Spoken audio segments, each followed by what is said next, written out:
حضرت ابو بکر صدیق رضی اللہ تعالی عنہ نے وصال فرمایا۔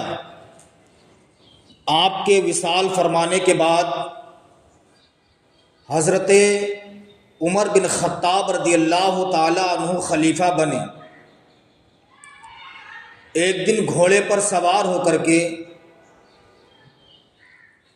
لوگوں کے دروازوں پر پہنچ کر کے لوگوں کی خیریت معلوم کر رہے تھے۔ کوئی بیمار تو نہیں ہے، کوئی پریشان حال تو نہیں ہے۔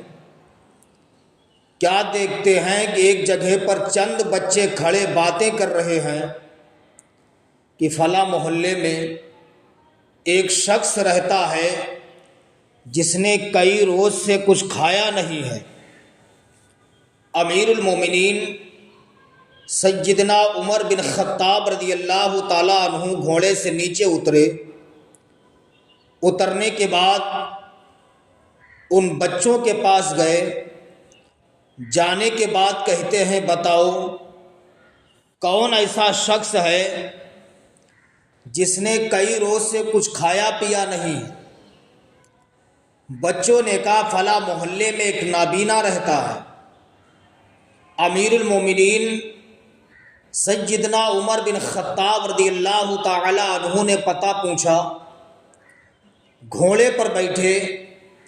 بیٹھنے کے بعد اسی نابینا کے گھر پہنچے۔ کیا دیکھتے ہیں اس کا بستر گندا ہے۔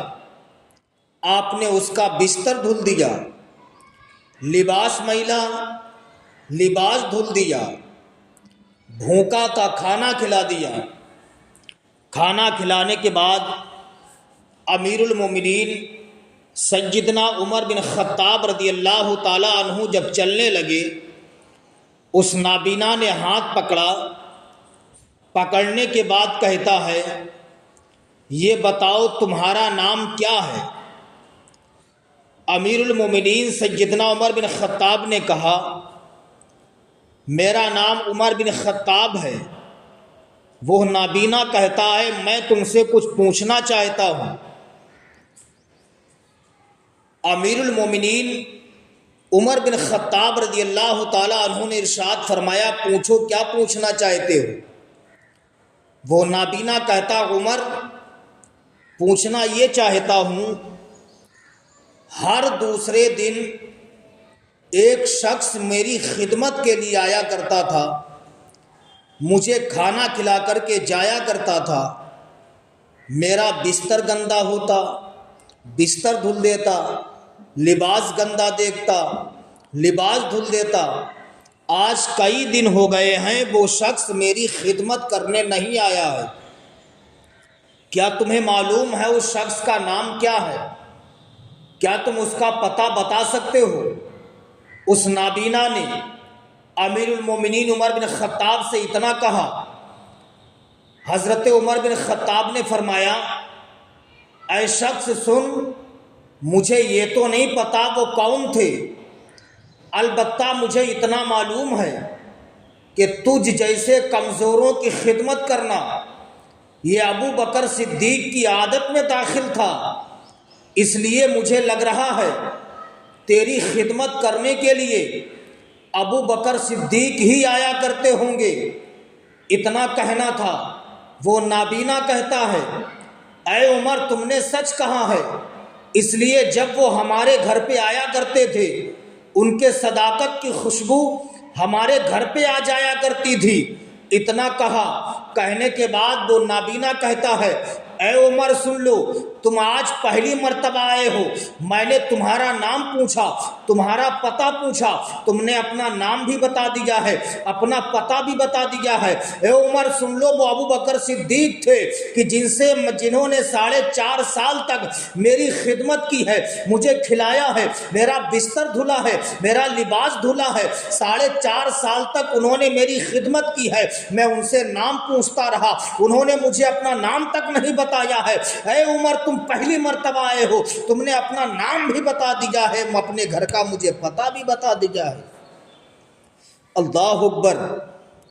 یہ ابو بکر صدیق رضی اللہ تعالی عنہ ہے۔ شان دیکھیے، امیر المومنین سیدنا عمر بن خطاب رضی اللہ تعالیٰ عنہ کی زمانہ رات کو سویا کرتا تھا۔ امیر المومنین سیدنا عمر بن خطاب رضی اللہ تعالیٰ عنہ لوگوں کے دروازوں پر جا کر کے لوگوں کی خیریت معلوم کیا کرتے تھے۔ کوئی بیمار تو نہیں ہے، کوئی پریشان حال تو نہیں ہے، کوئی مایوس تو نہیں ہے، کوئی بھوکا تو نہیں لیٹا ہے۔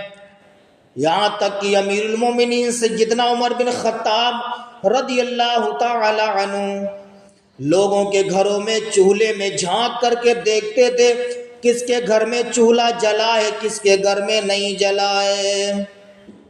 اللہ اکبر۔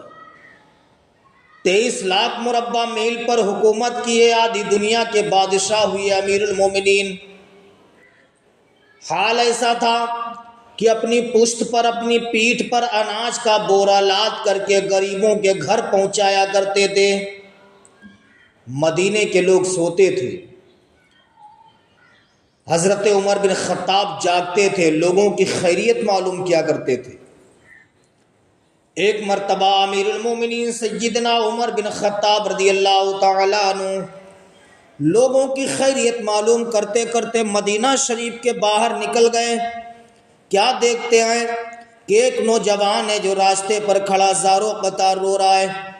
امیر المومنین سیدنا عمر بن خطاب رضی اللہ تعالی عنہ اس نوجوان کے پاس گئے، جانے کے بعد کہتے ہیں نوجوان یہ بتا، رات کے وقت میں مدینہ کے لوگ سو رہے ہیں، چین و آرام کی نیند سو رہے ہیں، لیکن رات کے وقت میں تو راستے کے قریب کھڑا ہوا زاروں قطار کیوں رو رہا ہے؟ تیرے رونے کا مقصد کیا ہے؟ اب وہ نوجوان کہتا یا شیخ مجھے میری حالت پہ چھوڑ دو۔ امیر المومنین سیدنا عمر بن خطاب نے پوچھا آخر بتا رو کیوں رہا ہے؟ پھر اس نے کہا یا شیخ مجھے میری حالت پہ چھوڑ دو۔ امیر المومنین سیدنا عمر بن خطاب نے فرمایا آخر بتا رو کیوں رہا ہے، رونے کا تیرا مقصد کیا ہے؟ اب وہ کہتا یا شیخ اگر آپ پوچھنا چاہتے ہو تو سن لیجئے میں بتا رہا ہوں۔ وہ شخص کہتا ہے کہ سنیے، سامنے جو تمہیں جھونپڑی نظر آ رہی ہے، اس جھونپڑی میں میری بیوی ہے جو درد ذہن میں مبتلا ہے، بچے کی پیدائش کا وقت قریب ہو چکا ہے، میں نے کمزوری کے سبب دائی کا انتظام نہیں کر پایا ہے، کمزوری کے سبب دائی کا انتظام نہیں کر پایا، عورت درد کی وجہ سے چیخ رہی ہے، میں اس لیے رو رہا ہوں کہ اب میں کیا کروں؟ امیر المومنین سیدنا عمر بن خطاب نے ارشاد فرمایا اے نوجوان تو یہیں پر ٹھہر جا۔ نوجوان کھڑا ہو جاتا ہے۔ امیر المومنین سیدنا عمر بن خطاب رضی اللہ تعالیٰ عنہ اپنے گھوڑے کو ایڑ لگاتے ہیں، گھر پہنچتے ہیں، دروازے پر دستک دیتے ہیں، آواز آتی کون کا؟ میں امیر المومنین عمر بن خطاب ہوں۔